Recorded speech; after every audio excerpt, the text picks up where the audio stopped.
Okay, welcome everybody to RPG Renegades City of Mist, and this is episode 3 of When the World Breaks. We're going to kick off with Windsor, who's on the rooftop overlooking the college square. So, Windsor, you had shadow walked, is that what you call it? You had shadow walked from the ground, from the pavement.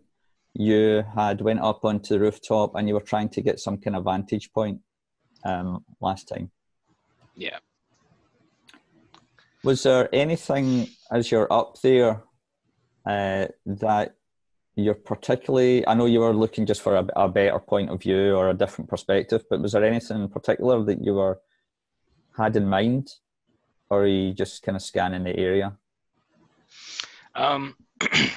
Mostly kind of scanning the area. I'm assuming that this is the highest building, like in the immediate campus area.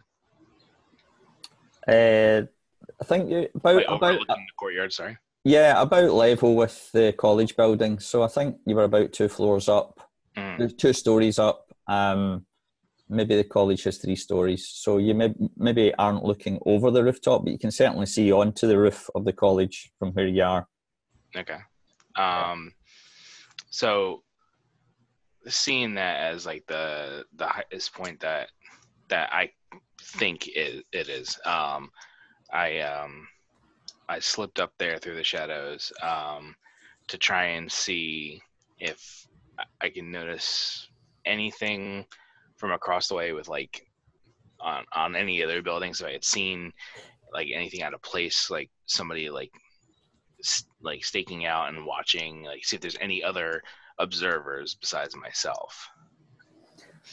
Yeah, so the way I'm imagining this is it's almost like the other 2 guys are down there in amongst it, talking to the crowd and different things, and so you're literally getting a different perspective, and so it's almost like you're looking for the body language of the crowd and the behaviour of people from way back. So I'll say that what you see immediately is that you can spot in amongst the kind of crowd, and there's a fair crowd gathered, a lot of students mainly, probably a lot of them returning back from their kind of night out, because there's a lot of student accommodation all round about this area. So there's a lot of them milling about. Some of them seem to be carrying on a little bit. You can see the little lights of cell phones, as some of them are videoing what's going on. The news van, there's a couple of news teams there, and it looks like one of the vans is just driving away, and also a couple of ambulances have just left the scene, not necessarily tearing away, but just driving away. They've obviously got people in the back to take back to hospital. I'll say that you maybe spot Sam, and you see him kind of look. You think to yourself, he's being brave. He's talking to the police, Yeah. And you also maybe catch Raj's kind of. What colour's your turban, Raj? Is it white or something else? It's orange. Oh, there you go. Okay, so that's helpful. So high visibility orange. Yeah, okay, that's handy for those that are up there. So you see he seems to be meandering about, and then he goes over towards the college steps and he's talking to some of the young folks. You see a guy in a long coat approach him, and they seem to have a conversation, and then after a couple of minutes or so, he walks away. And as you're watching him, because you're wondering what this guy's talking about, you're probably assuming he's police, a detective or something, because he's got the traditional long, trench coat on, and he's walking back with a cigarette in his hand, and you can see the amber glow of the end of the cigarette, and he's walking as somebody is approaching him, kind of, I would say, quite a kind of athletic looking woman. She's got kind of combats on, not like green and brown combats, but she's got that kind of style, like maybe a high boot, and the slightly baggy trousers, you know. And they seem to be having a reasonably intense conversation. Would you like to do an investigate roll? Yeah, absolutely. So, what would you like to tag on your investigate? What skills would help you understand and as another game calls it, the human terrain, the body language, the movements, etc.?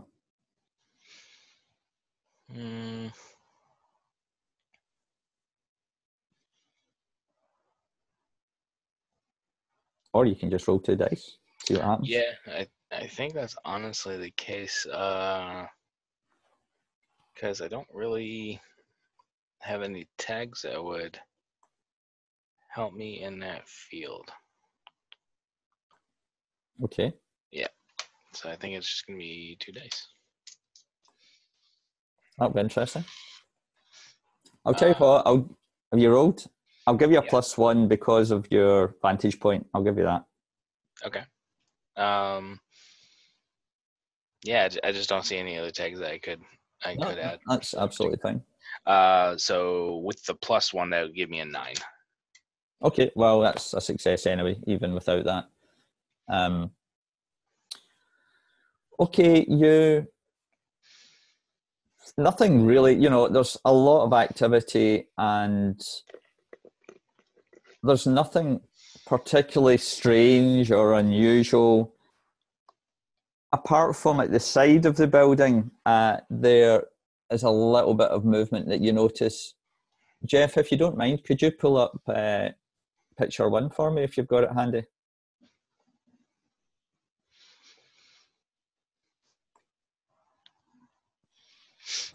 So you see this chap coming away from the side of the building. So if you imagine this is side on, this scene, it's not at the front steps. So on that picture on the left-hand side would be the corner of the building and then the squares in front of there. But at the kind of a side exit on the building, you notice this guy. At first you think, you kind of do a double take because you think it's the police guy again because he's another guy with a long coat on. And then he pops what looks like from where you are a Stetson hat. But there's just something about the body language of the guy. He's not doing anything bad, but he looks angry or upset or frustrated. There's something about the movement, the way he put his hat on. He's kind of like pulls his kind of collar up and he heads over to a large old style car like a Lincoln or a Firebird or something like that, and he gets into the car and drives away or begins to drive away. That is the only I would say that's the only, apart from the milling about, apart from the young people, apart from some of the carry on, apart from the police giving people into trouble for, you know, pushing in at the barrier, that's the only kind of unusual. Thanks, Jeff. That's the only unusual kind of scene, you know. And so, like, Vinzer's just kind of mulling over, like, the people he sees. He probably spots some kids in, like, the dorms, like, across the street on the rooftop, like, probably just, you know, up there drinking some beers or smoking pot or something like that. And just kind of scanning over everything, and he sees the one guy coming out of the like next to the car, and he's just kind of checking people off, just like, you know, crowd of college students. Hey, there's Sam. Hello, tall and mysterious. And he, like, kind of leans in and, like, takes a look down to see, like, what kind of car it is. Can I make out what kind of car that is?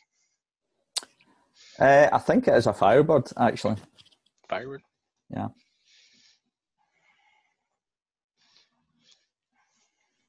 And if it's not, we'll call it a Firebird. I'll probably get into trouble because somebody loves a Firebird. And I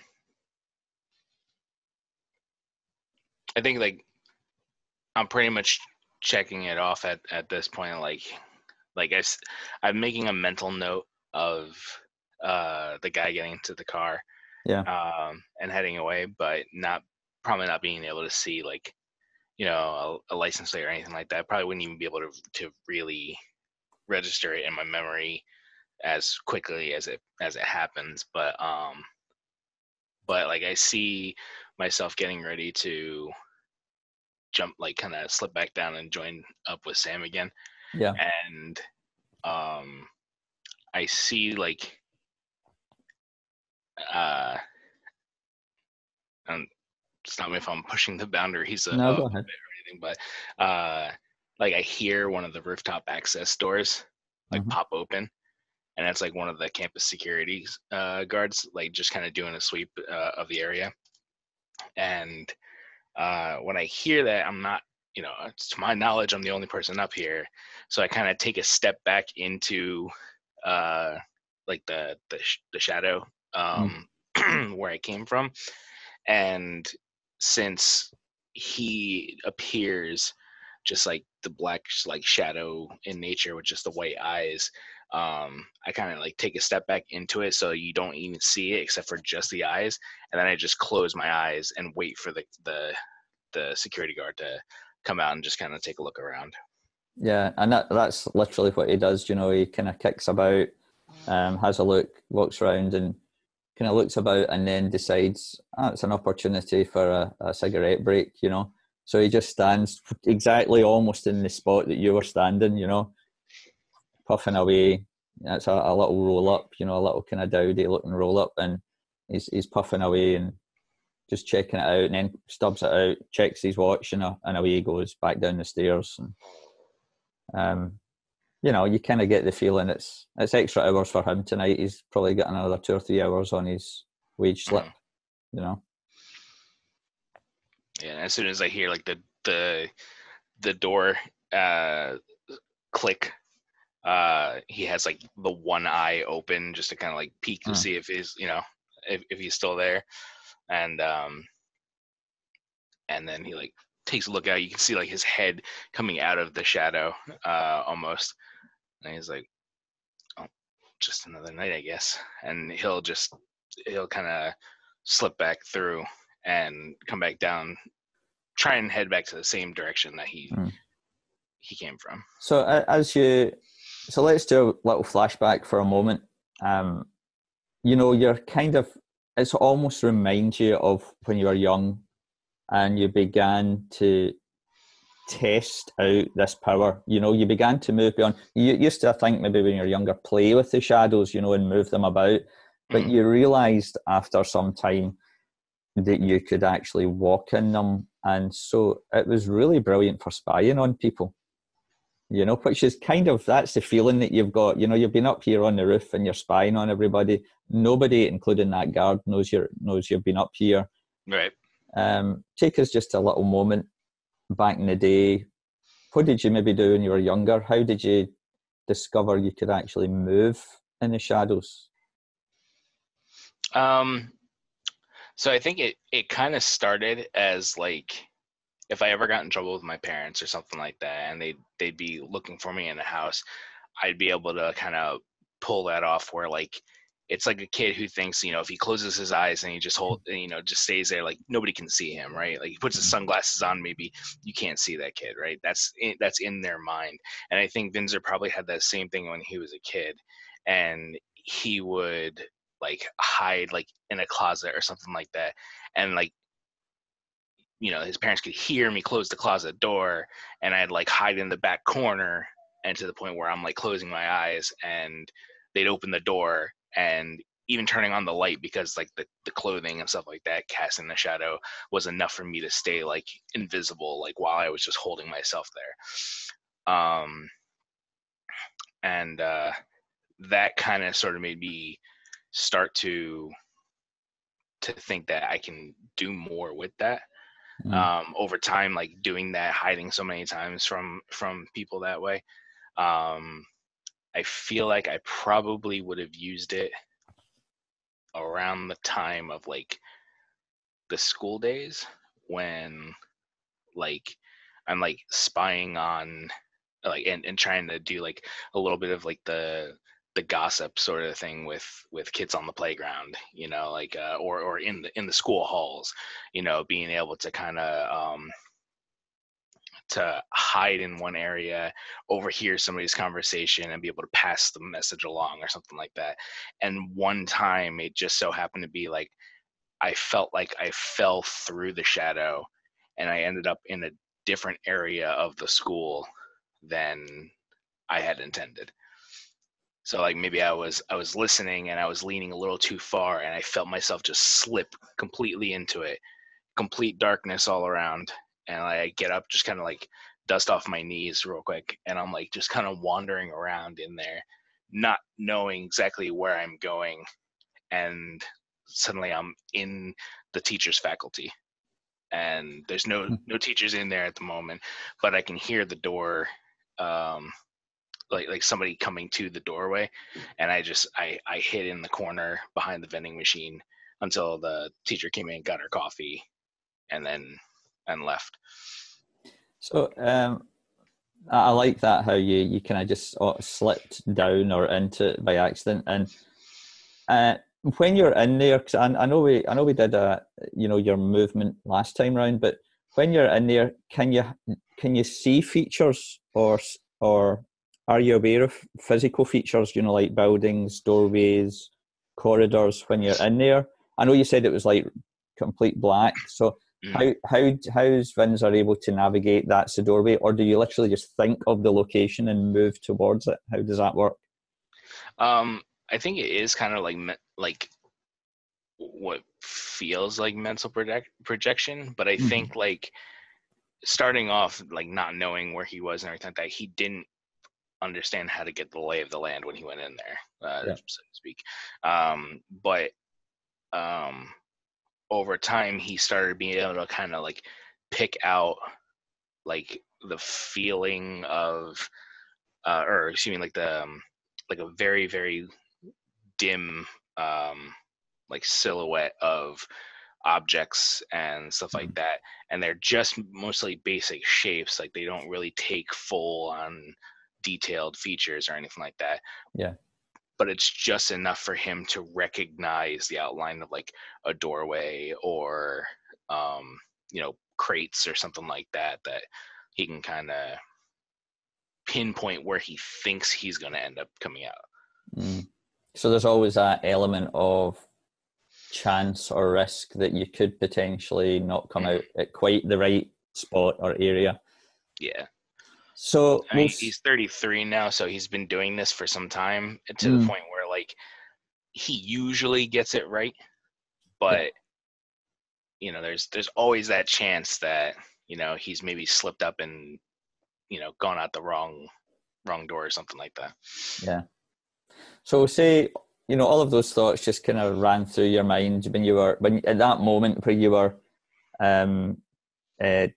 looking out of the shadow and you were just about to go back in, and you're just thinking this it just gave you that feeling more than thinking. It gave you that feeling of when you used to spy on people, and then the first time that you went into the shadows by accident, and then you go in and you come basically back out on the street level where you were before. I think there was an ambulance, if I remember right. There's certainly blue and red flashing lights where you passed a policeman at the time. The policeman has moved on. He seems to be over the street now, and the ambulance is gone. So you can see Sam reasonably clearly over. And some of the crowd, I would say, is beginning to kind of shift away now. Most of the action seems to have wound up. There's still police about. There's still an ambulance there, and still a fair crowd. But some of the students have kind of got fed up now, and they're heading to their apartments and things like that. So yeah, you get over to Sam, no problem. And I guess Raj is already there. He was strolling, I think, over to you, Sam. Is there anything, Sam, you were wanting to do while you're still around there? I wanted to add, I was just curious. I was thinking about your character and stuff. I was curious when you enter the shadow world and then come out of it, is there any sort of, do you feel anything? Like, do you feel like you expended effort, or are you out of breath, or mentally tired or exhausted? Like, or is it just like really just comes supernatural and just piece of cake, easy? I think from over time from doing it so often, it doesn't seem to wear on me as much. When I'm in there, it definitely feels colder when I'm actually in the shadows, and then when I pop out of it, there's like the bit of warmth, even in like times of like winter and snow and stuff like that. It feels warmer than it did in the shadows.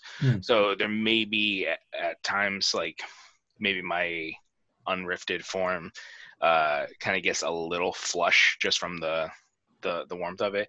But I think when it started off, for sure, coming out of the shadows definitely felt a little more fatiguing. Like it took part of me, like took energy from me in order to be in there for an extended period of time. So probably on days as a courier, when I've had to traverse the city larger distances before I had the help of Raj to get me around, bouncing from shadow to shadow to shadow and stuff like that over time, it felt like mentally exhausting. And would we say that, sorry Jeff, would we say that Windsor can only really travel 2 or 3 streets kind of length at a time? He needs to keep kind of going in and out of the shadows to keep moving across the city. Is that how it would work? Yeah, I think it kind of feels like mentally coming up for air, like being underwater for X amount of time. Even though I feel like I can still breathe perfectly fine in there. But like just having that moment to ground myself back to not be lost, because that's also like a fear of mine, is the fact that I might get lost in there at some point and not know where I'm going to end up. So I think there's the just his own personal self also saying, like, get out, see where you're at, continue from there, We'll say that as you come back onto the street at that point and you're moving towards Sam, there's suddenly a rumble, and just the clouds, the heavy clouds in the night sky are lit up for a moment with just a flash of lightning. Not a lightning strike, but you know how when the clouds just like somebody's turned a bulb on behind the clouds and they light up for a moment, and then for like 2 seconds everybody looks up, the policeman included, and then it's like back to normal, And just then, Sam, you feel kind of halfway down your back something tapping your back, and you didn't notice the noise because of all the other noise, but there's a trolley cart behind you, and there's that old lady that you gave a meal to in the bar, and she's like, hello son, what's happening, are you okay? I don't think I got her name last time. Yeah, we're good. There was an attack here earlier, so I think everything's slowly getting back to normal here. Oh, a penny for your thoughts, Are you in trouble? No, I don't think so. No. Oh, that's good. And she takes your hand and kind of pats the back of your hand, like you're a good lad. You're a good lad. I try to be. When men become gods and gods become men, then all the world will crack. It's the beginning of the end, And then she kind of cackles. She says, "I'll see you later." And she turns around and starts pushing the trolley. And it's kind of, there's some cobblestones in that, so it's kind of rattling, but, and some of the stuff, the bags and things are bouncing about as if they're about to come out, but somehow or other she manages. And she's just kind of, away she goes with her wee stockings hanging down her legs and her furry boots. not sure if that woman gives me the creeps or not. She seems like a kindly soul. Yeah. But there's certainly something weird about her. Yeah. Do you happen to say that out loud? Yeah, that little, not expecting someone to hear me, but yeah, I'll say it out loud. I think at that point, like Vinzer would like come up from right behind and be like, "Oh yeah, definitely creepy." Says the guy that sneaks about the shadows. So that actually was my first question, because I think we kind of touched on this, and I'm curious, do I know your abilities, and did I see any of this happen, or is this still a mystery to me? I mean, I think from the few times I've been to your bar, especially in the introduction to this, you know, I kind of slipped in and just appeared there, you know, right at the bar with Raj, Mm-hmm. and so I think you've definitely seen me like kind of slip in and out of places. Okay. Occasionally, and maybe the first few times that I had done so, you kind of like double check the safe or something like that every once in a while just to make sure that I'm not like slipping into your office or whatever. But I think we also said the very first time you saw him that you saw the black face and the white eyes. Oh, right. And because you weren't, he walked in the door, and because you weren't anticipating that, you did a double take, but he was back to normal. So I think you probably recognised immediately there was something going on, but that didn't necessarily mean you know what all these powers are. Okay. Yeah, I don't think we've ever like been in the middle of something like in the middle of a fight or anything like that for you to see me using my powers in an offensive manner. So that's what I was just curious, because I mean, I was sort of joking around like I saw you on the roof and waved, but I probably didn't. Like I probably am just assuming you disappeared in the crowd for a bit and then now you're back again. So. Well, while I was up there, if you had seen me, I feel like that would have been perfectly reasonable, because I wasn't hiding while I was up there. It was only when I heard the security guard coming that I slipped into the shadow again. Mm-hmm. So I probably was just the same. I was like looking over the edge of the building and kind of like just kind of surveying the surroundings and stuff. So it probably wouldn't have been far-fetched for you to see me up there. Okay. Probably curious how I got up there so fast. Yeah. Yeah. Where did you go? I was up on the rooftop. You're up on the rooftop? Yeah. Cardio. One of those.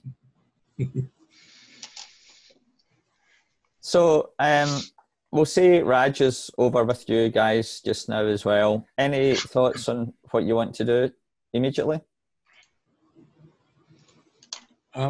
I thought of another question, so I'm wondering if I can either I don't know if you want to make me do another investigate roll, or if I can catch the police officer's attention again, or just ask somebody else in the crowd. Or yeah, feel free. Okay. If you want to go for an investigate again, go for it, because okay.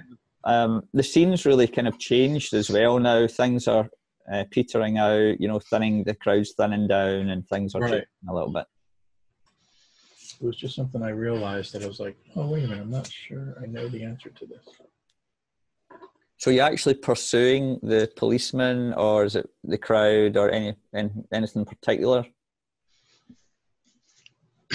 I think I'm going to try to not bother the policeman again and try to approach somebody who I knew had been standing there pretty much as long as I have, if not longer. So okay, yeah. 6. I think that's still a pass. So I'm not even going to bother to tag anything. Well, you need a 7 for a pass. Just 7. So you need to tag something. Well, kind of forgot. So do you want to just say I failed then? Well, I mean, if you want to do your personality thing, just for if it's a particular thing that you're kind of wanting to chat about. Okay, yeah, I have the banter / chat, so I'll Okay. tag that. So that's a basic success then. Okay. What is your question, or what is it you're kind of asking people about? So I just, unless I'm forgetting, but I don't think so. I don't know if I asked him. I was basically asking like what happened, and he told me kind of what unfolded. But what I didn't catch was, did they actually catch anybody? Did they arrest somebody? Do they have a suspect? Was it more than one person? I think well, I don't know if it was actually you. Somebody was told there was about 5 or 6 or more people that were running about attacking people. 5 or 6. Okay. And so somebody says to you, I think I saw them loading up a couple of guys into the meat wagon. You know, they were sticking cuffs on, but they were going crazy. You know, they were like shaking about and growling and making crazy noises. In fact, that person said, well, one of their friends comes along and says, yeah, so the van was kind of shaking when it was driving away, as if they were like kicking the side wall of the van or something like that. So there was at least, they don't really know how many, but there was definitely 2 anyway, maybe 3 that were actually taken away and, you know, chained, handcuffed. Okay. I'm just I'm making note of that because if it were a drug thing, either they took the drug together or they were given it together, or so I'm just making a mental note of that. So we'll say Raj says, where would you like to go now? You know? Most time-wise, I think if I remember correctly, we came over here, I think it was about 10:30, kind of 11:15. So we'll say it's about midnight, you know, close to midnight now. Maybe just before, you know, 11:45, 10 to, you know, 11:55, 11:50, something like that. How about I take it you all just, you know, as you're standing talking and watching things go by, you're sharing all the things that you know what you were doing and things you were seeing. I'm just going to ask Vinzer, so not casting. How do I do this delicately? Why are you sneaking about, Vinzer? Yeah. What I'm curious is if.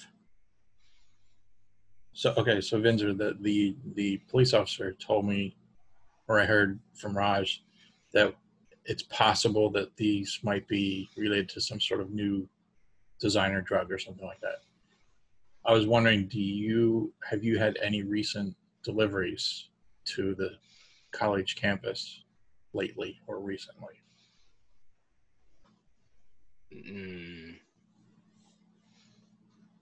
No, not to the college, but if it were something drug related, kind of doubt that they'd have me just drop it off at the school. But I don't really know. I don't really know what's in the packages anyway. Yeah, that's not really my thing. Subtlety. It's kind of the way I go. So I don't know. I might be able to see from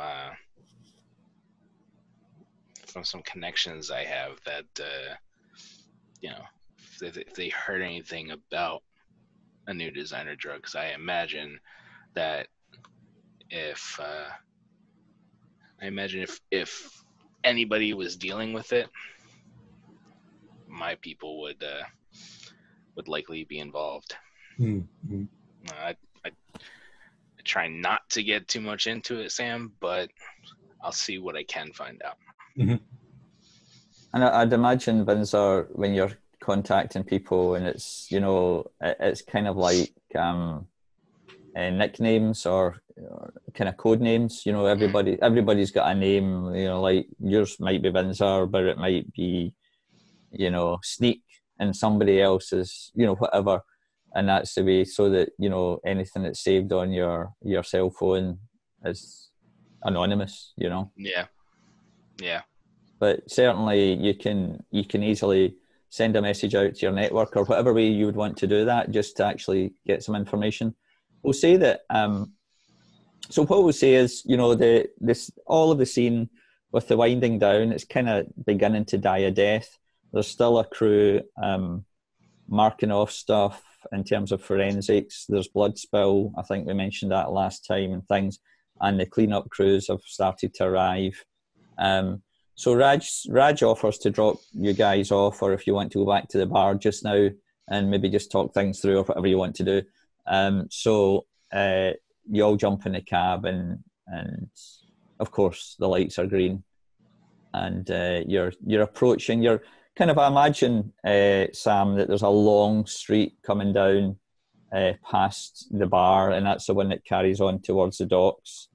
And there's old papers, newspapers and that rolling about. The wind's picking up again a little bit, and the weather's obviously taking a little bit of a turn for the worse.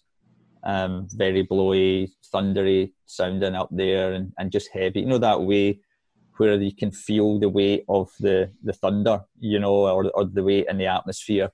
And that's really what it's like just now. As you're approaching the bar, you see a couple of vans shooting down. There's a larger truck, like a kind of removal truck size, and a smaller van shooting down towards the docks at some speed as you just kind of pull up to the front of the bar. Okay. I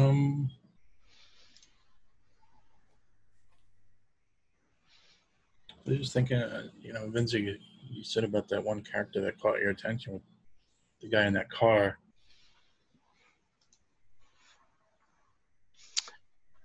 What? No, I'm not gonna make that. I'm not gonna make that reference. Yeah, he just he's like yeah, I mean, definitely seemed like he didn't want to be seen. Tall coat, big hat, popped collar. I mean, in retrospect, I probably should have paid more attention to him. But I don't know. Maybe Law enforcement, maybe. What's that? Law enforcement, maybe. Possibly, but his car didn't scream law enforcement. Yeah. His car was too nice to be law enforcement. And do you want to get the word out, Vince, or do you want to see if you can fire some stuff out for your contacts? I'm guessing this isn't too late to talk to the guys you hang out with or work with. Yeah, I could probably get to them at any point. But what I was going to ask, what time is it by the time I get back to the bar? It's not far. I think it's only a mile or so away. So 15 minutes. I forgot what kind of 15 minutes. What time was it? We're about quarter-past midnight. Okay.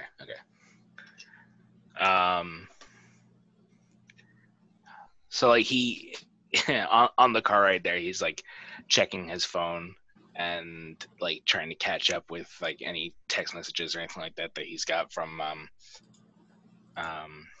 Camilla, and just kind of like giving one of those things where it's like, late night, I'm sorry, I'll catch up to you later, Bezos, and just just speaking to her, trying to let her know, like, I'm not gonna be, don't wait up for me, like it's there's work to be done. And I think I would go to try and see. I have a contact by the name of Bones, and he works at one of it's like a kind of run down building, but it's fronted as a ticket sales office, like a box office for concerts and stuff like that, right? But everybody does everything digitally and stuff like that anymore, so there's like never a line there. And the guy in the window who sells the tickets, he still legitimately sells tickets for the service, but he's also the contact I have to be able to like pick up my payment. It's only in like the super risky courier jobs where the payment is left at the drop-off location. But like in other aspects, it's like I take a tally pretty much of all the packages and that have been delivered, and then payday is basically through him. So I would approach him to try and see what information I can get out of it. So is Bones probably your main fence, the main guy that kind of passes jobs through, or pickup point? Is it, or one of your main pickup points? He's typically the face of the organization that I do the package delivery for, the black market, so to speak. Mm-hmm. So do you actually physically want to visit him on the way, or are you just because I don't know if his shop would be open, are you just messaging him, or how are you doing that? Yeah, it's one of those things where like he's accessible like at all hours. Like that's his job. He sits in that window, and that's like anytime I want, I can go there and okay, get in touch with him. So basically, you swing by on the way to the bar. Then will we say that? I'm convinced that Bones is a set of twins, because there's no way that I can go there at any point I go. Morning, noon, night, doesn't matter, and he's always there. It's like he never gets away. What age is Bones? I'd say he's probably in his late 30s. Okay, so he's still quite young then. I was imagining some old guy, some old codger, you know. It could be. I don't really have like that detailed description for him, so he could be, you know. Well, why don't, for fun, because of his name, we'll call him an old guy, and he's a bit. Yeah, actually, that works better. He's a little bit kind of hunched over. His shoulders kind of stick out a bit, and that's how he probably got the name Bones. You know, he's always a little bit crabbit. You know, even though you kind of get the feeling he likes you. You know, but he's always like, "Oh, what the hell you wanting again?" You know, and things. You know, when you come up to him. So you approach a little kiosk. Then is it like a kiosk, something like that? Yeah, like a teller window, pretty much. Yeah. Like you know, when you go into like pay for like your electric bill or something like that, and there's like, if you go into the place, it's just like the roped like the velvet rope columns and stuff like that, that kind of have the winding pathway. And like when Vinzer comes in, he always insists on going through the entire maze, and he's like, "I'll get to you in 1 second," you know, like just to because like there's no reason why I couldn't just walk in and around it right up to him, but I do it anyway just to mess with him. When you walk up, he's like his hands on his chin, his chin's on his hand, and he's kind of staring down onto the street, and it's like you're there, and he looks like his eyes are a little bit glazed, and you're wondering if he's even seen you or not, you know, if he's actually still alive, you know. Nah. And then when you're like, tap the window, and he's like, just like we said, what the hell do you want? I've not got anything for you. I don't know. It's not what I'm here about, Bones. I was, you know, for a second there, I got a little concerned. I thought we were gonna have to have a funeral because you know, you weren't. Shut up. Hey, we'll do an investigate roll then if you want some information out of me.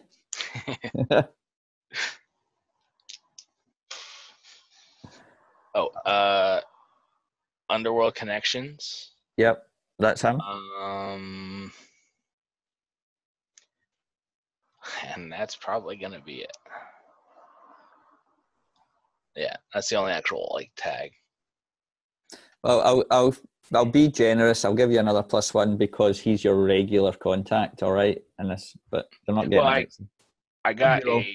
I have a 10 with Underworld Connections. Cool. Either way, it's good.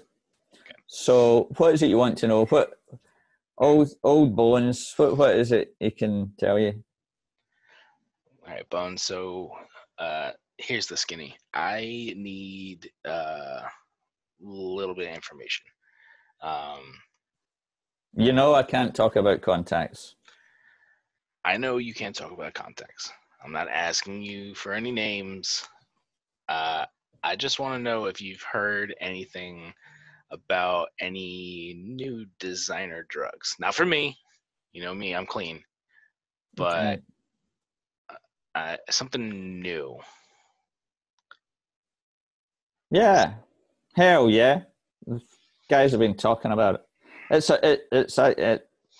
Some guys are in a bit of a ruckus about it because there's something new on the street, but it's like gold dust. Like nobody can get it, but seemingly it's a lot of dough. But what did they call that? Spiral dust. Spiral dust. That's what they call it. You're not planning to use it, are you? Not for me. Not for me. And don't worry, I'm not trying to cheat the organization. I'm just curious what this is. Well, you never know. I could put the feelers out and maybe get you some. But I've never seen it. If you can set me up with that, I have somebody who would be extremely grateful to me. In which case, if they're grateful to me, then I'd be grateful to you. And well, what does he call you? Does he call you Vinzer? What does he call you, Vin? No. What does he call you? I think. Let's see. I think since similarly, like me calling him Bones, not his actual name, any context like that would also keep like the simple like one name things, and just in the same vein as like my abilities and stuff like that, he probably calls me like Shade or Shadow or something like that. Okay. All right. Yeah, so what I hear is there's not a lot about, but they say that this is like something out of the world, out of this world. You know, it's not like a lot of the other stuff on the street. But yeah, it's I think it's folks with money, and I don't know who's using it, but it's supposed to be the real deal. You know. You were looking a little spaced out there for a bit, Bones. You're not using it, are you? Ha! You know me. I'm all about the greenbacks. Hey, there's a concert coming up for Led Zeppelin. You want some tickets? They're doing a get together. Sorry, Bones. It's not quite my bag. But I did have one other question for you. I know you're not supposed to give out any information about contacts' names or anything like that, but just curious, have you ever heard of the name Anatoly Vidalis?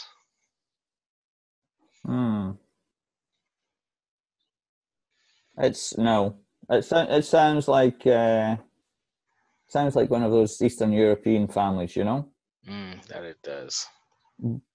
But you know, I mean, you must have heard that there's a bit of moving about of territories these days.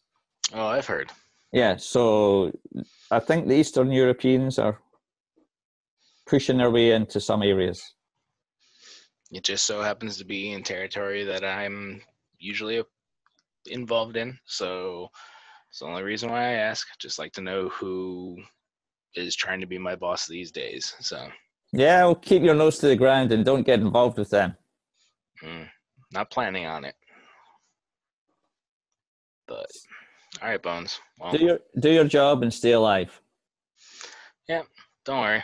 Packages will still be delivered. You try staying alive yourself, all right? Where you go, you little crap. And he puts his chin back in his hand and just sits there.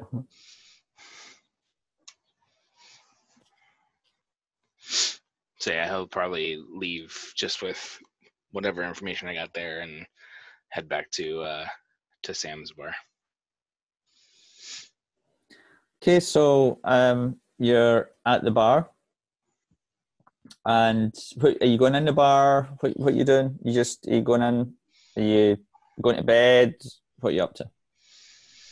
I mean, I'll kind of like take a look in and see if Sam is still up.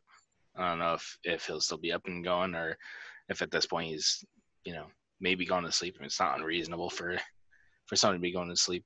Is Raj having an orange juice with him or something? Apple juice. Apple juice. I remember my customers' drinks. That's impressive. Brayburn, if you've got it. Specific apple juice. As Windsor walks in the door, you suddenly hear a kind of echoing sound coming from down the docks. A couple of shots going off. You should really get a bell for that door instead. What was that?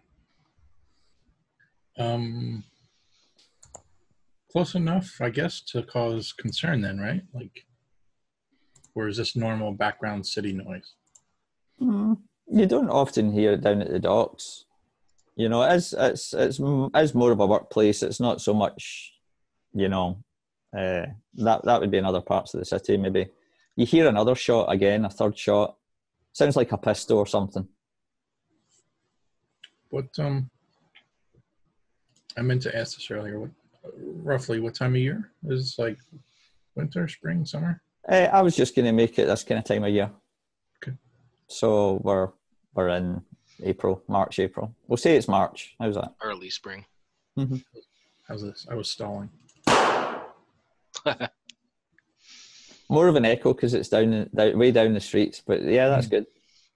After like the second round of like shots, like after the pause, like Vinzer's still like standing in the door, and I'm like, that's bound to be good for business, Sam. I'm just gonna make my way out onto the sidewalk and look down the street, see what I can see. You can vaguely on the wind hear what sounds like a bit of shouting and that, and you can see further down there's actually a ship that probably docked that morning of the day, and you can see some floodlights down, so it looks like you can see a couple of trucks about down there. In fact, you remember you saw one going down, and so you can see a white van, which kind of almost like a removal van or a delivery van, a big truck, and there's floodlights down, so you can see there's activity, and you can just hear kind of on the wind, it sounds like a bit of shouting and folk moving about.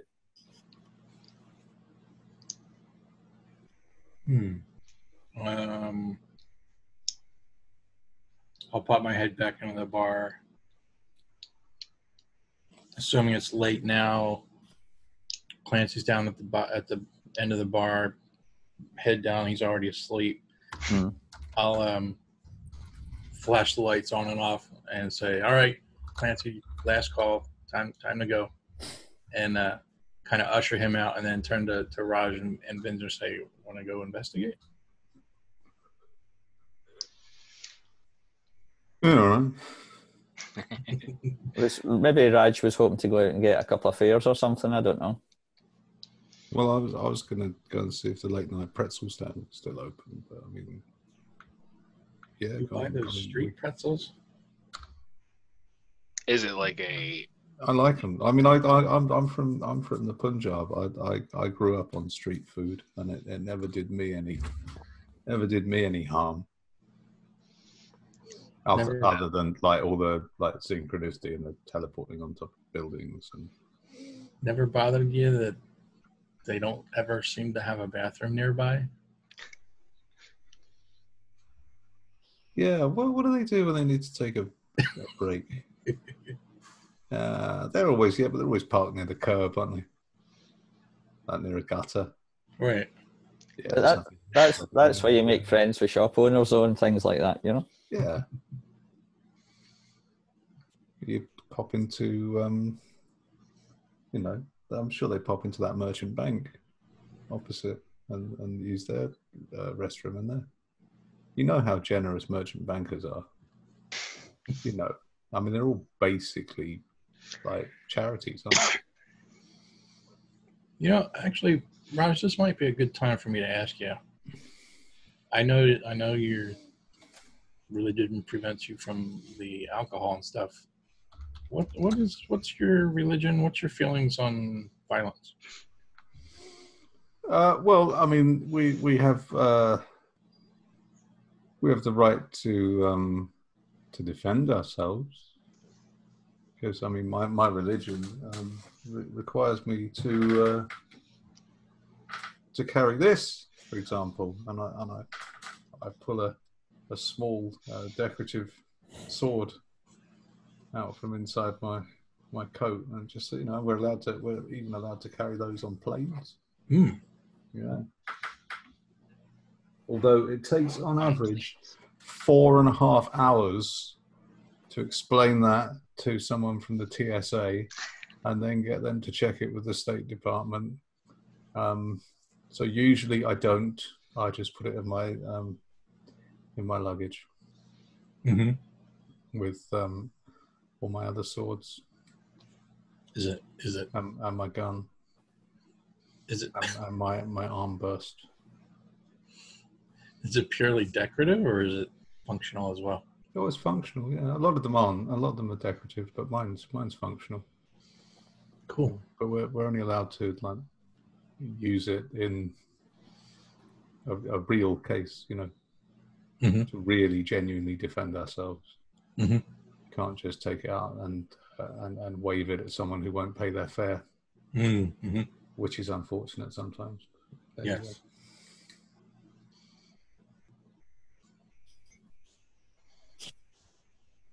Well, adventure, check out the gunshots, or should we call it a night? You hear a noise of a vehicle screaming up the road, heading your way from the docks. Are you still near the door, Vincer? Yeah. Yeah, I think like I probably held the door open when Sam was like on his way out to check it, and I'm probably just still kind of standing there with bad manners, holding the door open. Yeah. So I forgot. Bad Manners, the 80s ska band. Yeah, I remember them. So I forgot Sam was at the door anyway as well. We'll say none of you are really far away from the door. So that big white truck is now screaming up the road. You just managed to catch antiques on the side of the van, and it's heading away. It still sounds like there's some commotion of some kind down there. But you could always just go to bed and send the guys home, Sam. I'm looking. What do you guys want to do? Let's go and see what's going on. I mean, it's our duty as good citizens. Citizens of the city. Yeah. I've had my citizenship now for 11 months. I'm eager to use it. So it's only about half a mile down the road, or so. Are you jumping into the car then? What would you want to do if you are going down? Half mile? I can run that. I don't know about the other guys. Yeah, let's just walk down there. I think going down there in the car might draw too much attention to us. It could be a fair, right enough. Yeah, if I mean there are people shooting, I don't want to get bullet holes in my cab. True. I'd wager that Vinzer would probably try and like kind of scout up ahead, like slip through some of the shadows to try and get like cover ground faster, basically, to get up there and see what's going on. Okay, as you would just say you're a little bit ahead, and the gate. It's one of these gates going down into that particular dock where it's got runners on the bottom. It's a metal gate with mesh, and you just it goes on the runners and closes over, and they padlock it, and so that's open. There's if you don't mind, Sam, stick up picture number 2 for me. There's a scene there, and the other van's still sitting there. That was the 2 trucks that you saw going down the road. And there's a lot of activity and shouting. You see a couple of guys holding guns, and they're kind of running about. And you see one guy. They look well armed. Let's put it this way. And separately, Sam, as you and Raj are going down, you're thinking to yourself, "This is the guys that have offered me. This is the guys that have offered me extra sales." Oh boy. In terms of this is the patch. They said that there would be more dock workers coming in and all that kind of stuff. Mm-hmm. It's clear to you, Windsor, that they're been offloading. They were offloading off of the ship, so they're obviously just working through the night to get the thing unloaded, and you don't know what's happening, but there's a lot of shouting, a lot of kind of almost, if hard men can look scared, they're scared, right? And they're kind of looking about, trying to see what's happening and running about with pistols in their hand.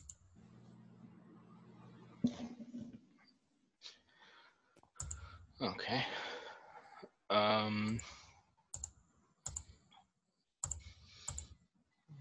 So I think like as Raj and Sam are still running up there, I slip back and like head back to them and give them a heads up that that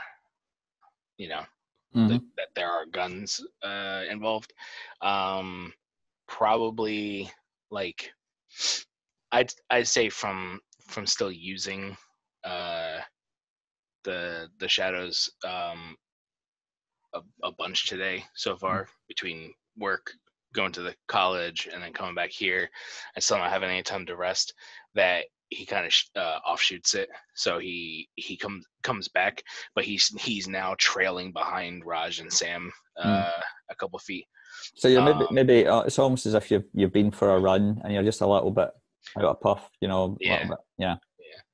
And like so I kind of get like into a light jog to catch up to them. We're like, Sam, Raj, there's a lot of guns. We only heard one earlier, but there's a bunch of them with guns. So should probably try and lay low. Mm. So the gateway, as I said, was open, and there's plenty of places to kind of, as you approach it, it's almost like that's the entry to this dock. So you're literally coming right off the street onto the dock, although it's the same road. And but there's so much activity and shouting. There's at least you can see some guys in overalls, so they've obviously been working on. There's a guy in the crane, and he's looking out, trying to see what's going on from up at the crane near the ship. There's some lights on at the ship, and obviously some deck hands still up there. But as you scan about, it looks like the deck hands are kind of ducking out the way because they don't know what's going on down on the dock. No police yet, though. No police yet, no. And they look panicked or spooked, and you can hear some of the guys shouting, "Who is it? What's going on? And where's Charlie? Where's Charlie?" And so they're kind of in the midst of. It's really quite chaotic. Like Charlie seems to have disappeared.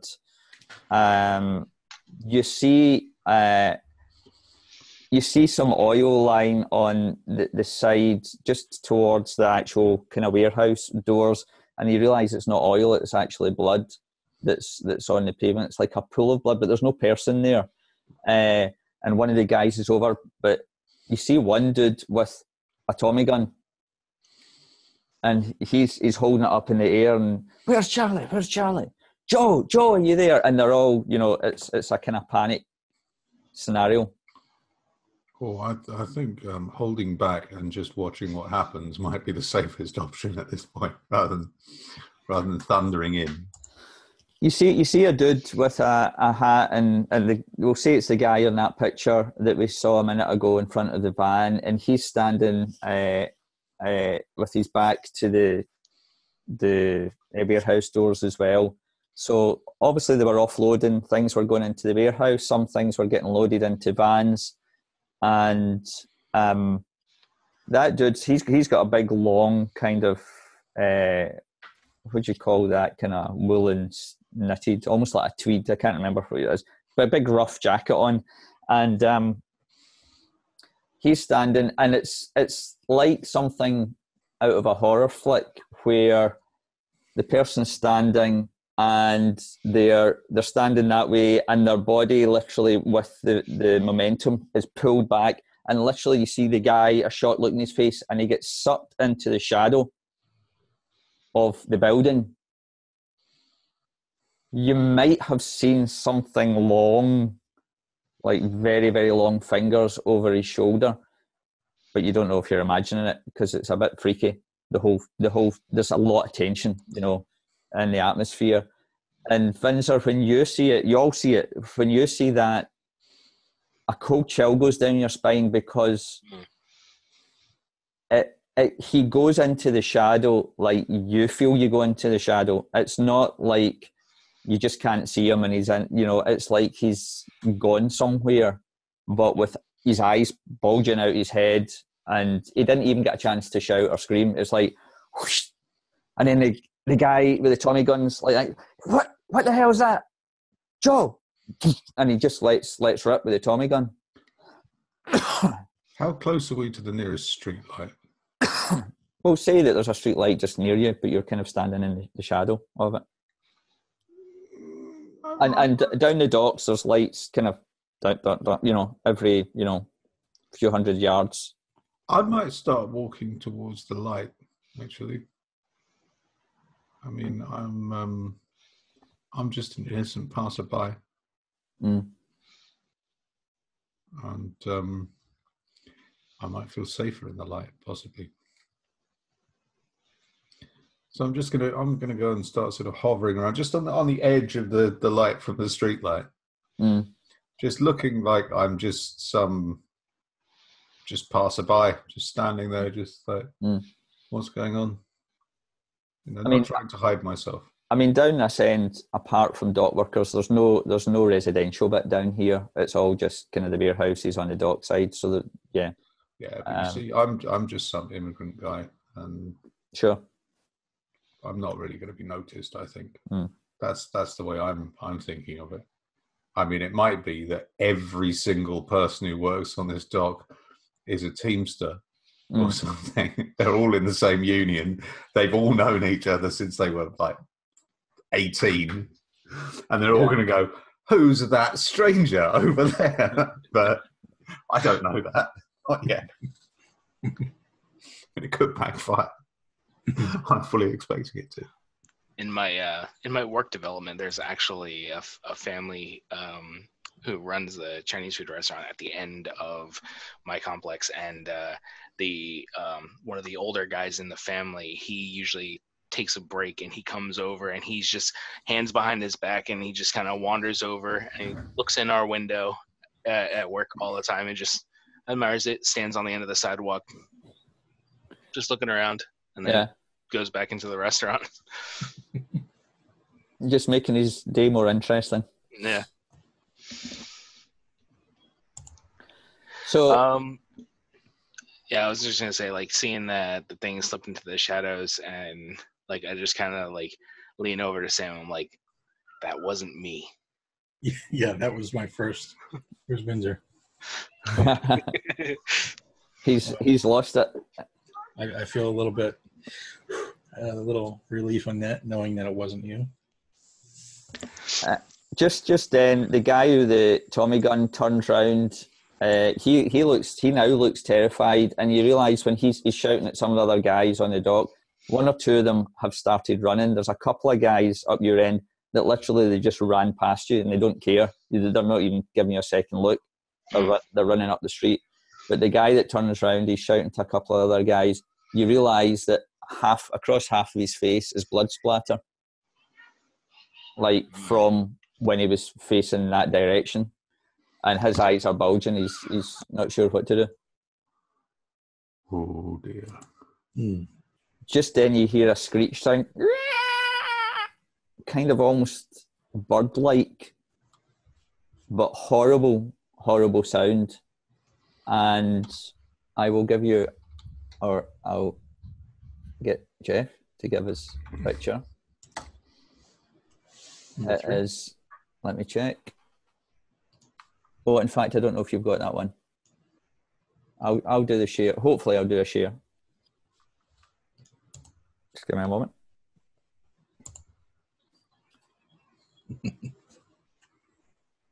Pterodactyl. All right. Can accidentally post the whole thing of important plot points. Don't So worry. we cover our eyes and then you just give us the okay, like, I've not actually got any important plot points on this. So let me see if I can get this working.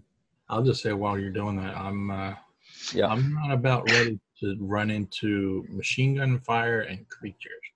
So I'm sort of like observing at this point, I think. What the heck's going on? You see something that looks like that coming out the shadow. And you can see a guy lying in the ground there on that image. Just forget the other little thing. That's not there. And I can't forget that. the guy with the... You see the guy with the Tommy gun is looking... He's almost like, in his eyes, he's like begging for somebody to tell him what to do. He doesn't know what to do. He hasn't seen that thing.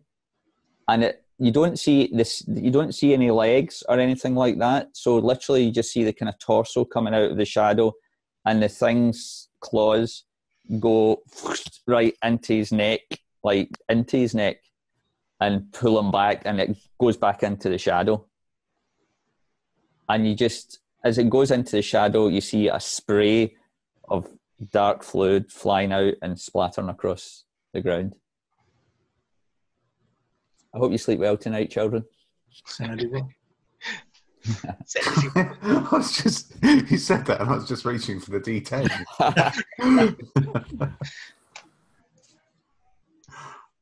Is it the scale of that picture approximately the same? Like, Yeah. this thing seems huge. Yeah, it's pretty big. What the hell? But and unlike the picture, you're not seeing any kind of hindquarters. It's like emerging out of the darkness, Yeah. and disappearing back into it.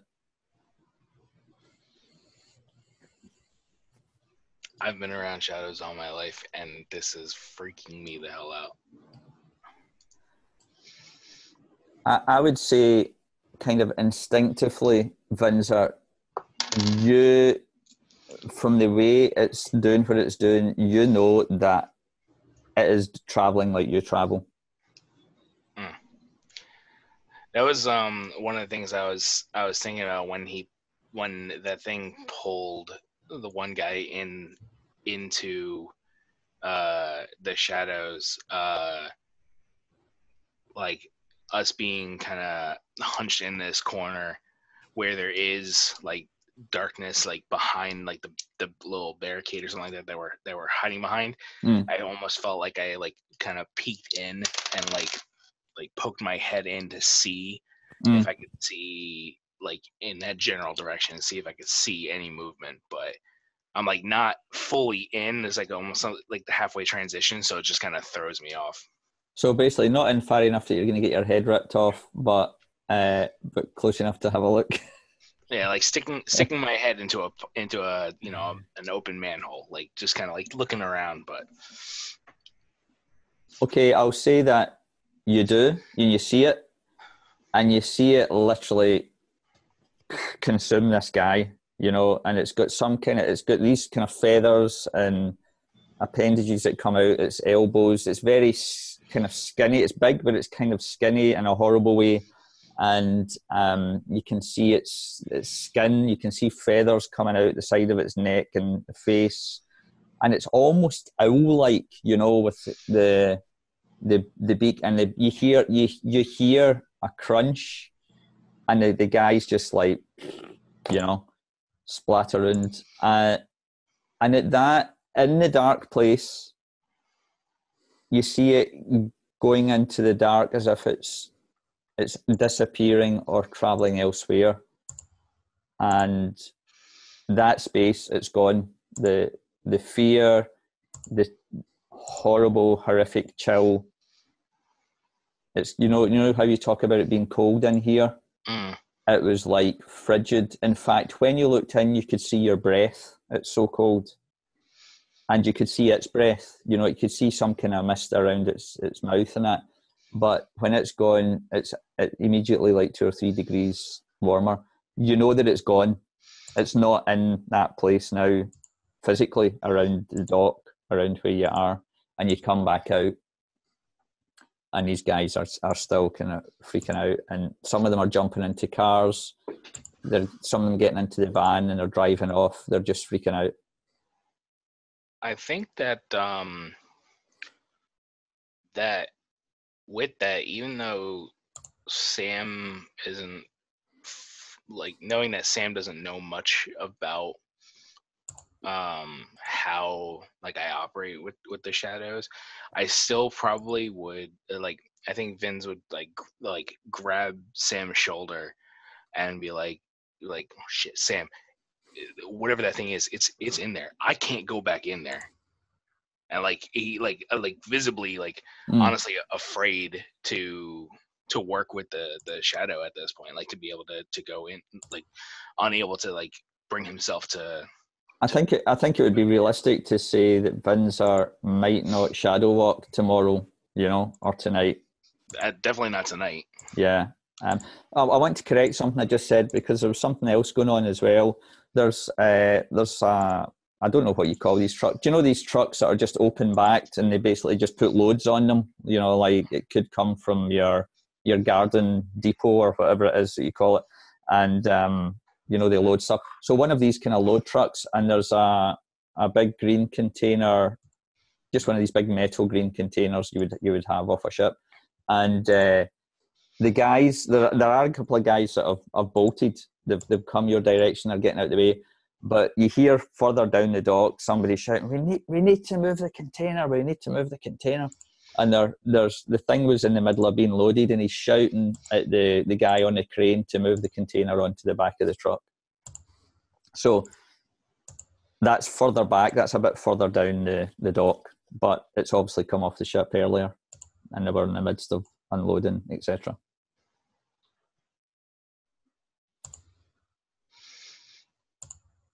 The van that we saw earlier, the white van with the antiques, was that like fleeing? Like, was it? Yeah.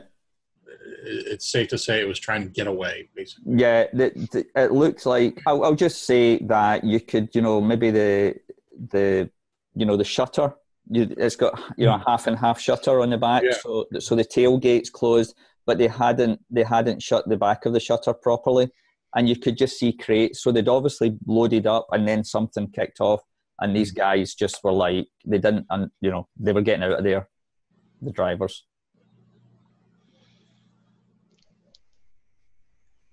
Right. I don't know what to do. I don't know if we should push forward or right. I'm still vaguely speechless. I'm speechless.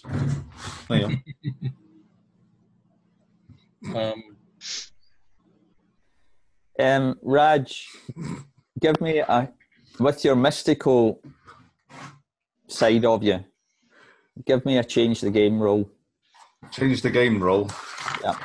Okay. And you just tell me what you would like to tag. What? I'll just have a look for my tags now. So we'll say that Raj is kind of standing with his mouth open, kind of like literally, as he just said, I don't know what to say, but you look at him, Sam, and he's looking a wee bit glazing over, you know? Yeah, I think we're all a little bit in shock. Well, as you say, I'm glazing over.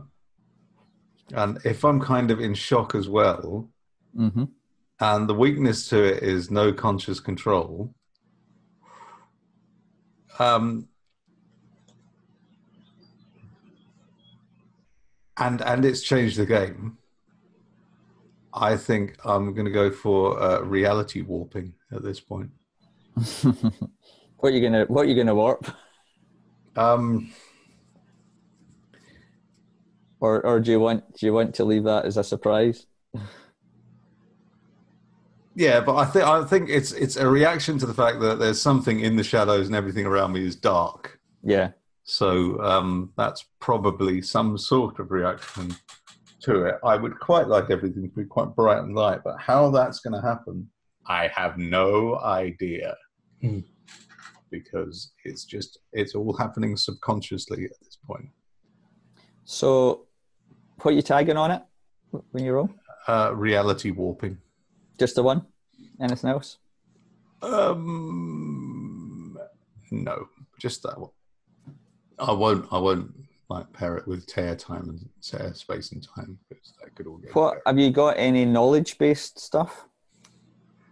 I've got augury. I've got this ability to sort of interpret events through that.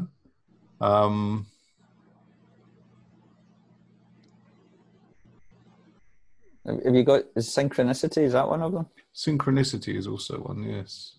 Right, why don't you tag that with the other one, and I'll explain why in a little. Okay. So that's a +2. That's a -1 for the no conscious control. Okay, so +1 then? +1. That's a 6. And that's a 3. So that's 9, 10. And remember and take your little attention on that because we tagged your weakness there. So what's going on there? When I clicked the first thing on the attention, it gave a tick. Now it's giving a cross on this one. it's just angry. It's just cross. So what do you want to see happen then in terms of the light? Well, what I'm hoping to do is just make all the street lights really, really bright to chase this scary thing away. But I have a feeling that's not what's really going to happen. Okay, so I think I'm more likely to manifest lots of Chinese lanterns or something. Or suddenly there's a party nearby and loads of those Thai paper lamps come drifting through, setting things on fire. Oh, you can have that if you want. So we'll say that just as you do this, the crane is lifting that crate up onto the back of the truck, and suddenly you all hear a hum because you're right next to one of the lights yourself, and you can hear it buzzing, and the lights increasing, and all the way down. Yours starts, then the one down, then the one down, then the one down, all the way down to the end of the dock. One after the other start getting brighter and brighter. And it's so bright, it's like a football stadium kind of level, lights. And as the guy's working the crane, it's so bright. He's like, you see him kind of flinching, and he slips, and this big metal container tips and lands on top of where it should be, on top of the back of the truck.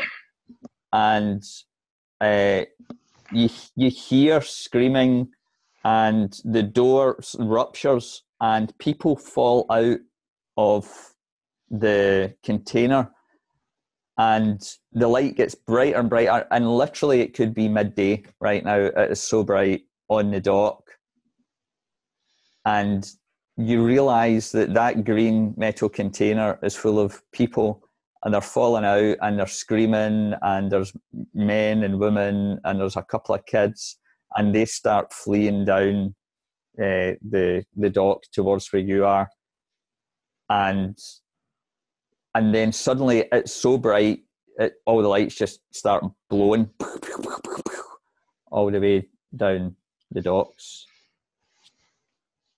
You now see people that look like refugees running past you on their way, some of them crying, some of them screaming, one mother's carrying a child running.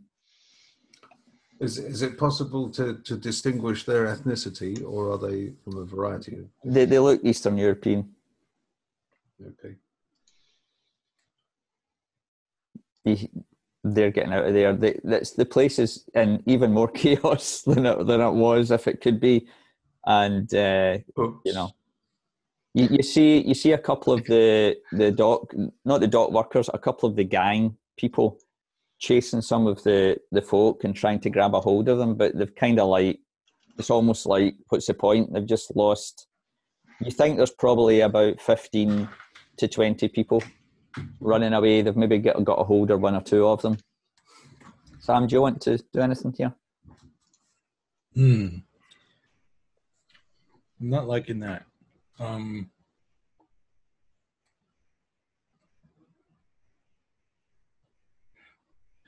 Is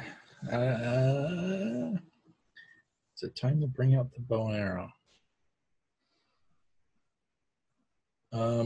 You see some big guy down there start slapping this woman, and she falls to the ground, and he's chasing another one. Kind of, again, the way of escape is towards where you guys are. And there's another guy trying to help him, but they're not really doing a very good job, to be honest, because of all the pandemonium. And now the place is really dark after it being like daylight, you know. Yeah. So can I see them even to target them? Yeah, yeah. We'll say there's moonlight tonight. The clouds have cleared a bit, and you can see. It's just a bit of a shock.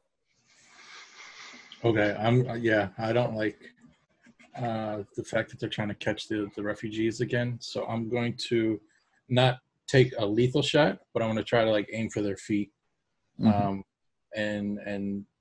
just delay them, trip them up, wound them enough that they can't chase down these refugees. Okay.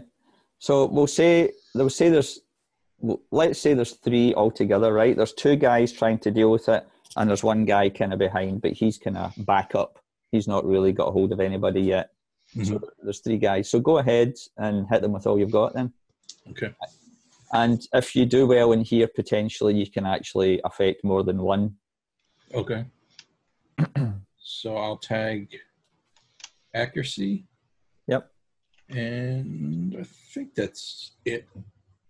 Okay. Are you not tagging your something to do with bow or anything like that? Say that again? I didn't hear you. To do with the bow, or have you got anything to do with your actual attack? Or is that's the accuracy is for that. I have camouflage and I have reveal weak spot, but I think I already know I'm not going for a lethal shot. I'm just trying to. Yeah, sure. Go ahead. Go for it. 8 plus the 1 tag, it'll be a 9. Okay. So with a 7 to 9, so once you hit, you give the target a status. So how would you describe what you're doing? You're wanting to kind of pin them to the ground, stroke, disable them or disarm them, from attacking? Disable is a good word. Yeah, I'm not trying to... Like, disable them from apprehending these people. Right.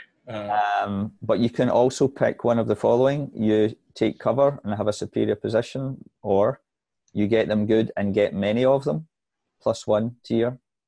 You control the collateral damage. You hold the target's attention if possible, and you gain the upper hand. So there's a couple that kind of fit. I'll go with that. You get them good or get many of them. So there are 3. So I'll take out the first one. Mm-hmm. The second one, possibly wound him as well then.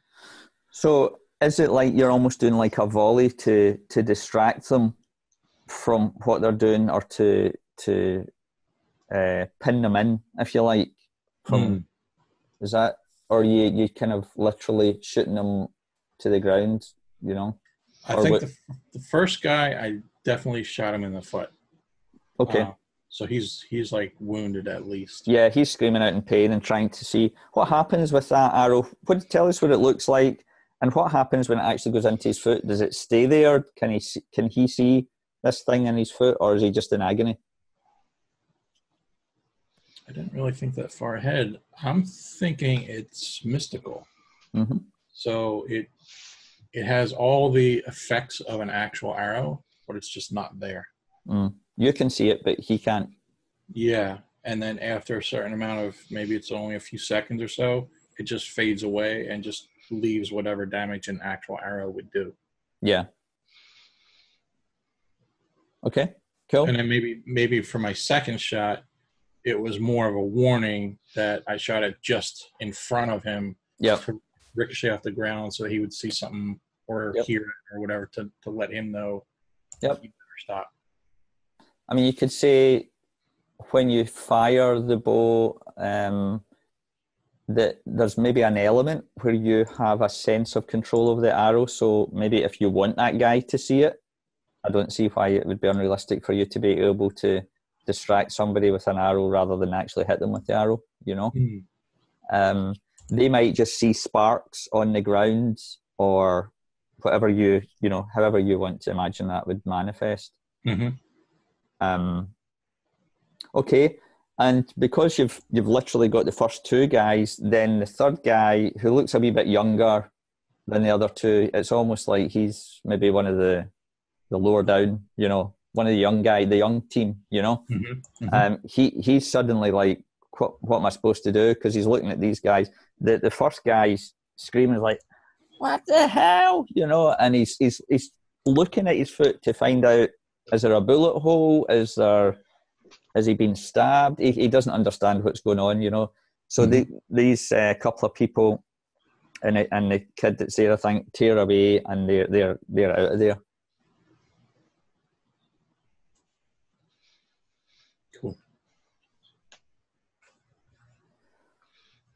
So the place is in darkness, certainly compared to what it was. And which, by the way, I wanted to also react. I'm like kind of looking at Raj with the look of, did you do that?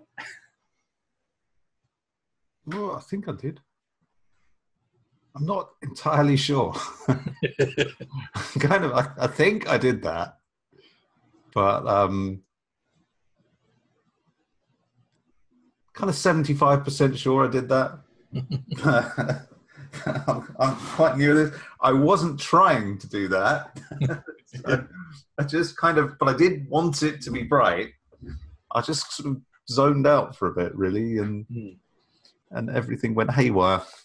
That seems to keep happening to me. Just as Raj saying that to you, you hear woo, woo, woo, woo, woo, flying down from the city. Is it that owl again? All right. A siren going. In fact, you hear 2 or 3 sirens going off and heading this way fast. I'm going to very anxiously check that I've definitely got my citizenship papers with me. What do you want to do, Vincer? What do you want to do? Yeah, the cops are coming. Coppers. I mean, with my profession, not interacting with the police is best. So could I recommend that we leg it? Is that a Sikh term? It is, yeah. It's a Punjabi term. Now, Sam, what about you? You're quite good at moving about, are you not? Yeah. I will. I'll start running. Yeah. And maybe doing a couple little. You see Sam doing a kind of jump on one hand, slide over boxes and crates as he gets out of that area, and he's kind of just adding a little bit of style to it. Windsor, I'm guessing you're not going to travel in the shadows, all things considered, and you guys head out. Yeah, I'm not quite like my normal self. Like, at this point, I'd probably be like saying something, sarcastically or kind of joking around about the situation, but I'm just like more grounded right now, and just let's haul ass, let's get out of here. Yeah, you have a thought for a moment as you're running. You think to yourself, and you haven't thought like this. Oh, you can't even remember when you last had a thought like this. But as you're running, kind of it feels like for your life, although you know that you're not being shot at. The cops are coming. Though, you think to yourself, maybe I should just live a normal life. Maybe I should just, maybe I should stop doing all this spooky shit, and just maybe I should get a job. This is your, you're just like running. You're between that creature, between the pressure, the cops coming. You've just seen people, but then at the same time, your head's going, we've just rescued about 20 people. Sam right now. And Raj rescued those people. Yeah. I would also think that that as we're getting ready to book it, my first instinct is to go and use those shadows, and then the moment I go and like try and touch base with it, like just that image again just strikes like that fear in me, and I don't like it's just and I start the actual physical running. So we'll say that you reach, fortunately, the bar isn't that far away, and your taxi's still parked outside, and so I guess, would you just barge into the door, Sam, and get the guys in the door? As you reach the door, you see 3 police cars shooting down the road with their lights blazing. Just as you go in the door and the door swings closed, you see the lights going by. Phew, phew, phew. Mm-hmm. Made it. I don't think they saw us. It's the. I turn and look to see both of you guys. I'm just like, it's only going to be a matter of time till they come here asking if we've heard or seen anything tonight. Quick, let's get some drinks and pretend we've been here for a while. Or you could put the lights out, I guess. You could sit in the darkness and see if anything arrives to greet you. We did technically close the bar. I kicked out Clancy. We could hurriedly find the Monopoly and make it look as though we've been playing it for about an hour. And it's got lots of houses on the board. And a few hotels. And we've all or just divide the money up between us all and then just be sitting there just going, we didn't see anything. I didn't see nothing, copper. That's a funny accent. It's Punjabi. Okay. Yeah, I was just gonna say, I'll like make sure my open light is turned off, and just keep things on the darker side and just kind of hide out. Hopefully, they won't think to check. So, have you got a back office or something where we could go? Yeah. Mm-hmm. So maybe that would be a good idea. A good idea. Yeah. Okay. So you basically, all you've got is almost like, a night exit light, over the door on the inside, and maybe something similar on the outside. So it kind of looks like nobody's at home, Mm-hmm. You don't, to be honest, the speed that the police were going down at, you probably don't even think that they saw any lights that might have been on when you were going in. Mm-hmm. And we'll say, you don't get a knock on the door. You hear a lot of activity for probably about 45 minutes to an hour. Maybe another car comes down later on. And when maybe you're brave enough to peek out 45 minutes or an hour later, you see there's 2 cop cars still down there, and they're clearly been questioning people, and they're starting to take 1 or 2 people away down to the station or something like that, you know. So I'll relieve you the pressure of getting the door chapped and you guys hiding. 3 superheroes hiding in the back office. Yeah. We're not hiding. You're being stealthy. Yes. So shall we say that, the light dims on this scene. Maybe, I don't know, Raj, if you want to take Windsor home. It's been a long night. It's probably now about 1:30 in the morning. Isn't a big deal to Raj, but, Windsor, I think, have you got a kid, did you say? Camilla has a kid. Yeah, oh, okay. So maybe it's a good idea to get back, and so that you're not woken up in the morning too early and feeling exhausted. So yeah,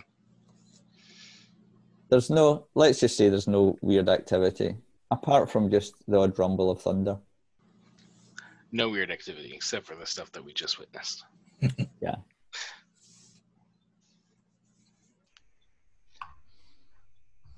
So shall we say another day, another dollar? Okay.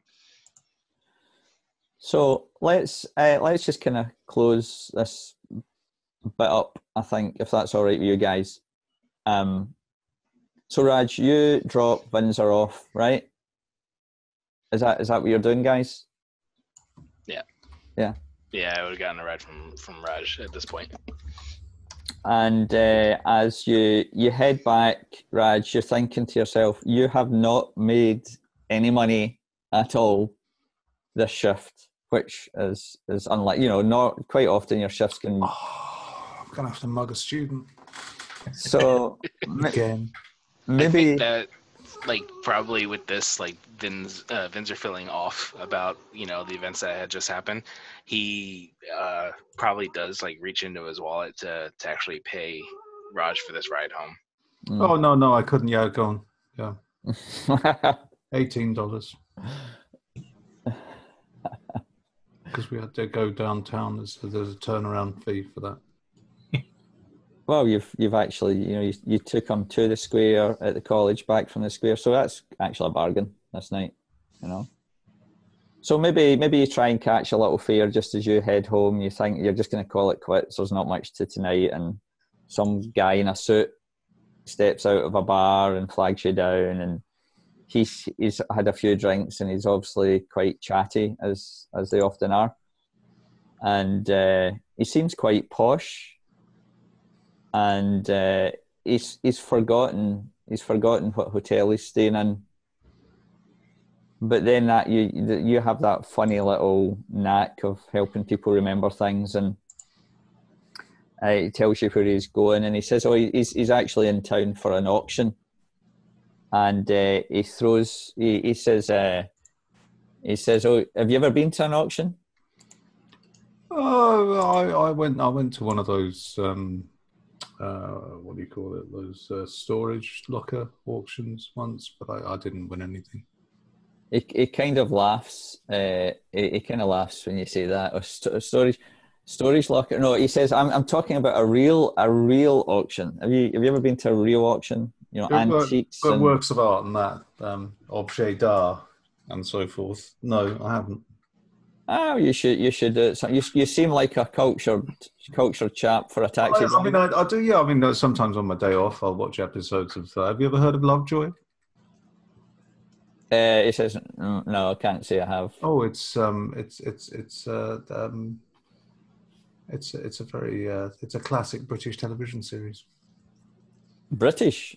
Yes, following the adventures of Lovejoy, Tinker, and another character called Bloody Eric, I think he's called. He's quite amused by all of this, and he's just giving you the usual. He's giving you, that was Siri. Just thought I was talking to him there. Giving you the usual kind of slightly drunk patter, So what is it? What is it you're bidding on in this auction? Well, it says, "Oh, well, I tend to represent clients with money, and there's quite a big event on tomorrow night. It's expensive antiquities and works of art. So it's Asia and Mesopotamia and even Eastern Europe. So there's it's for people with a lot of money, you know. So I basically get my commission, and I work for people with money and bid for them. If he hands you over a flyer, Raj, Sam, if you could fire that up for me, that would be fantastic. And he hands you that flyer there. He says, he pulls it out of his bag. He's obviously been in a business meeting tonight, which turned into a very long, late evening. And he says, you should take a look. And when he hands you that flyer, it's almost like you feel like for about 2 seconds, you're about to appear on the top of a rooftop with a taxi with a passenger in the car at the same time, you know?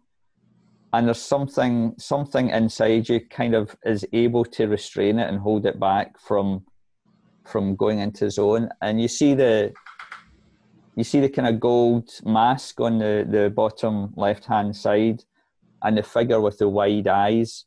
There is something powerfully familiar about those items. And when you see the stone image with the wide eyes there, you instantly go into a vision where you see dozens of them. You think it's statues with wide eyes staring at you. And then you realize it's not statues, but it's people, and their irises are like wide and dark, as if the whole lens of their eyes opening up, and they're looking right at you. And that mask, that gold mask,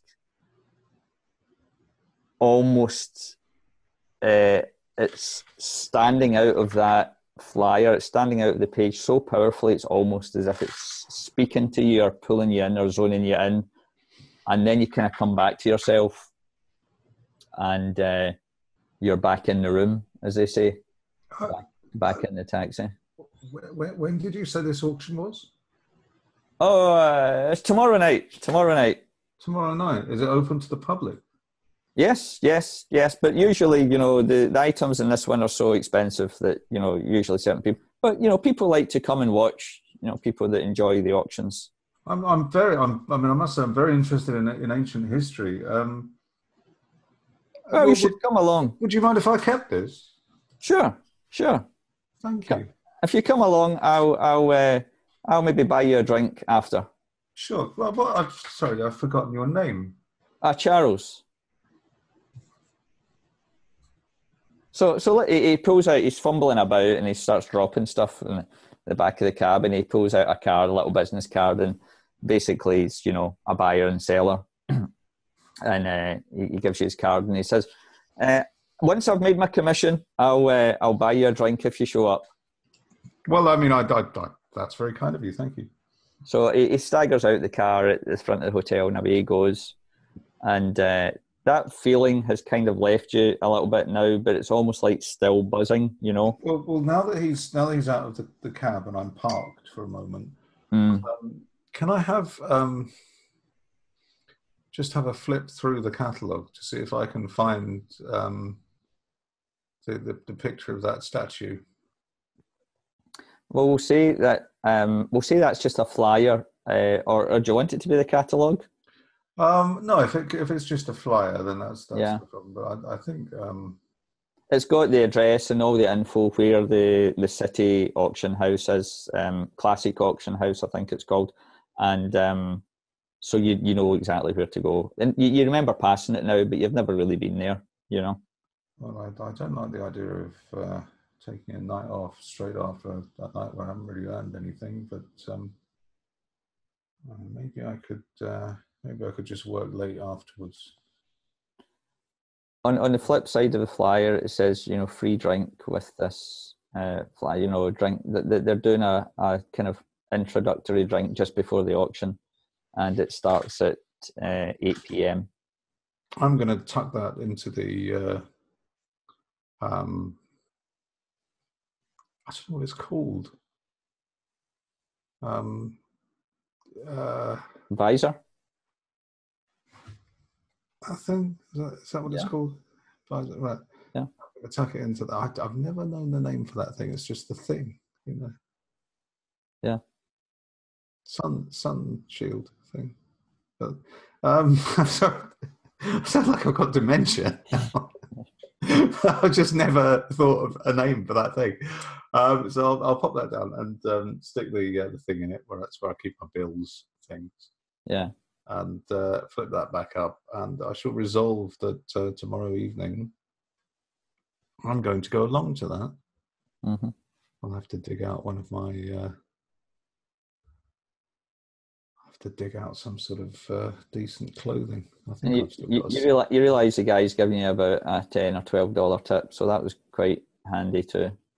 Oh, that's good. And as you pull away, the traffic lights in front of you turn green, and the credits roll. There we go. I did have a question. I don't know if you want to still record that part too, but since I'm still getting used to some of the things like the attention and the fade and the crack. Yes. Like something like that with Vinzer, like experiencing that fear with like the shadows and not using that. Would anything like fading or cracking or anything like that play into this? Yeah, so I think you need to tick crack because it's actually now a put off for you using that power. Okay. You know, and if you tick those 3 times, because it's like 3 wee notches on each side, if you tick that 3 times, you basically burn that tag, that power, that theme. Okay. So it's not just, you don't just lose a power, you lose a theme. If you and then you pick what would happen in that case is you would pick a new logos or normal life and skills theme in place of it, because you've kind of, for maybe fearful reasons, or you know, whatever, you've backed away from that mythic power. That's okay. Pulled away. And would it be fair to say that I've gained a new weakness tag with that? Yeah, I think we could call it Afraid of the Shadows. Because on that same one, because I feel like that's going to go in with one with the shadows. This is one I have for using like my shadow walking, my hiding in shadows, and the unexplained whispers. My weakness for there so far is getting lost in the shadows. So you could call it, rather than being afraid of the shadows, you could say it's something like what lurks in the shadows. So you're specifically fearful of that creature or things that may exist in the shadows that you've never encountered before. Because you really saw how brutal it was, you know. Yeah, and I've got already something kind of stewing for the next session for him to kind of like have a moment for him because of the things that happened tonight. Yeah. Do you want to do just a quick couple of minutes on Geek Out and see if we can give you any bonuses or help or anything like that at that point? Geek Out during credits.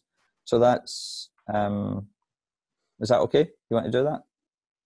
Or do you need to go? Sure. Yeah, no, I haven't done anything with that yet. So okay, so just quickly, Geek Out during credits. At the end of the session, when the credits roll, go around the table. Each player can answer one or more of the following questions. So this is very similar to Tales from the Loop, when you kind of dish out the XP. It's really just to see how, I mean, this has been a busy night when you think about it, right?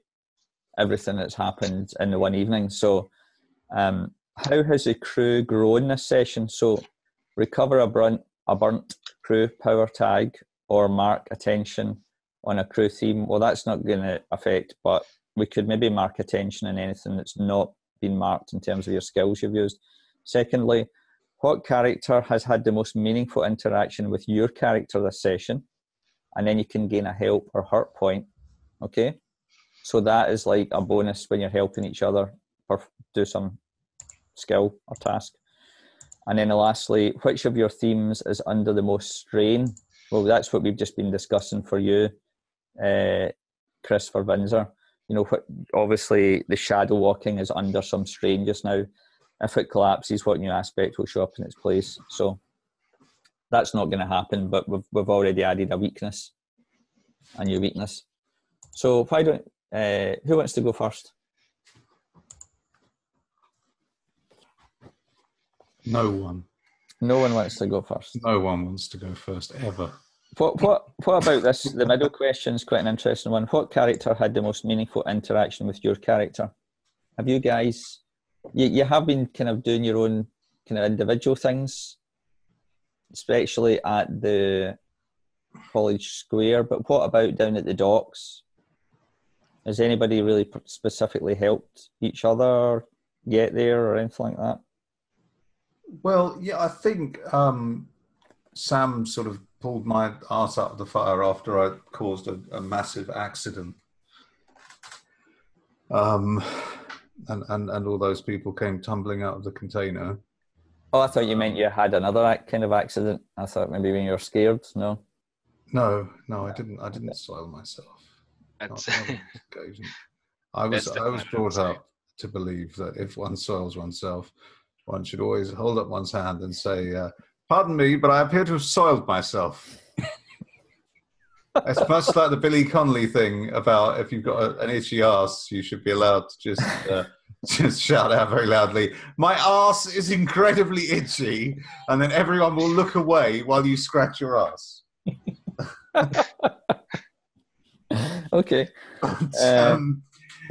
I caused something of an incident, and then Sam very much sort of pulled things together a bit and allowed the people to get away.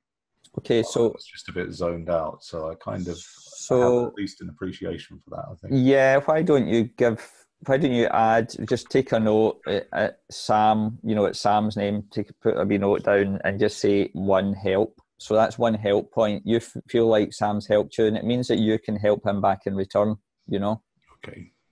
So it's really that's to just signify the kind of building up of relationship and kind of working together and appreciating, each other in this heat of action. I think Sam's probably MVP tonight too, because I think Vinzer along the same lines with Sam getting kind of freaked out by that. Like he kind of showed a vulnerability, like that I was afraid, and Sam was the closest person to me at the time, and he didn't even think about it and just let him know. Just right there, I can't go back in the shadows, And so it's almost like a trust, like a new trust, really, between you two. Yeah. That I've just told this guy probably one of my biggest things that's ever happened in the life of my powers, and you've told him what you're scared about. Yeah, cool. Yeah, for sure. What about you, Sam? Anything on that list?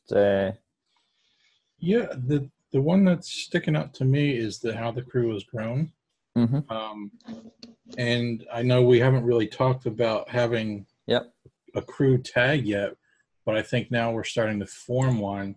Yeah. And I've had my eye on one that I think could apply, because it's a little bit on the vague side in that it's basically, I think it was called the gang. Right. Basically, it was you're gathering as a group, you're starting to help each other, you're starting to form this. So it was kind of like a vague, the crew is forming at this point. Yep.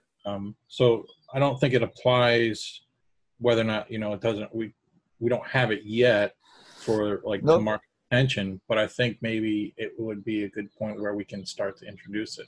I mean, it's kind of like real life, isn't it? You bond through the fun times together and also the really difficult times. And really, you guys have had both a kind of interesting time of investigation, maybe potentially, and then it's turned into something a little bit horrific and crazy. And remember as well that there is between 15 and 20 people that have escaped from a container because of your actions tonight. So I totally agree. I think what we could do next time round is maybe just give that a little bit of thought at the beginning and say, you know, we are forming as a crew, and I would probably agree with you, Jeff, it could be the gang. Mm-hmm. And I'm also very open to the idea that your crew theme could evolve into another theme as your relationship develops and as your kind of teamwork and stroke, you know, use of your powers and your other stuff. So yeah, we'll maybe kick off with that next time, if that makes sense. Mm-hmm. Cool. And I just wanted to add too, like, I was also like the seeing what the other guys can do. That for me was also like, I don't think it falls into the category of help or hurt. Yeah. But it was like kind of impressive. Like when I saw Raj do that thing with the lights, I was like, whoa, did you do that? And then, and my big concern right now, which I'll wait till the next episode, is to ask Ninja when he goes into this shadow world or whatever he calls it, is this the first time he's ever seen another entity or creature? Or because from what he's described to me in the past, it's always been just he's there alone and it's dark and black and there's not. But now that we have this new development and he saw this other creature, yep, that's huge. Yeah, and it potentially says to, well, one Svinzer tells you about it, you know, although he did kind of spill the beans, but what else is out there, you know? So I've taken a note for you, Jeff, saying Sam +1 crew theme, and so once we work out what your kind of tags are, then you've already got a +1, because it's almost like this is the night that changed from acquaintances to investigating together and going through some stuff together and rescuing some people, you know. Yeah, and I'll say that as the night ends, just a kind of epilogue kind of bit, as the night ends and you're just thinking about that, you hear you're up in your bed by this point, and I guess you're just kind of can't. Maybe most of you can't get to sleep. I don't know, but you're hearing a little chap on the door downstairs, and when you go down, you're like, oh man, what's going on? You know, you're thinking it could be the guys from the docks, it could be the police, and when you open the door, the woman that was running with the child standing there, and she's like, "Can you help me? Can you help me?" And then basically you let her in and you feed them and you do your thing that Sam does when people are in need. And the thing closes. Thanks, guys. That's cool. I'll just finish I kept recording for that because I thought it might be helpful, and I'll put that off.